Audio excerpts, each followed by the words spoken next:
Here are 3 tips for you to think about as you're planning stewardship on your property.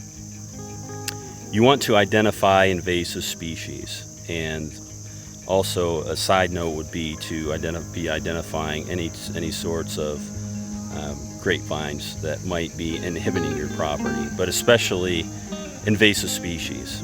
You want to identify invasive species because they can take a foothold in your woods and become a huge problem if you don't control those on the front end. Especially if you're interested in doing active management on your property, and you're going to be causing disturbance in your forest.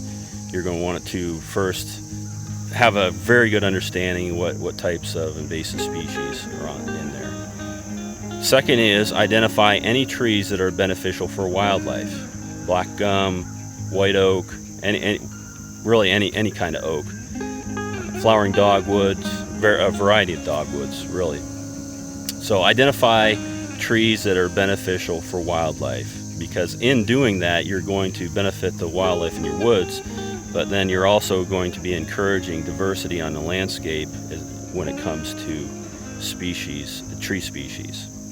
And the third thing to be thinking about is just some ways to add unique stewardship, like pollinator plots or pollinator habitat in openings, like if you have any gas well right-of-ways or gas well location itself.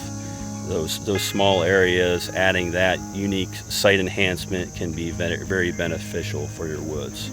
So be thinking about invasive species, be thinking about any sorts of tree species that can benefit be beneficial in diversity in your woods, but specifically benefit the wildlife in your woods, and be thinking about any sort of site enhancements like pollinator habitat to add to your land and your property that will greatly benefit diversity in your woodlands and benefit the wildlife in your woodlands.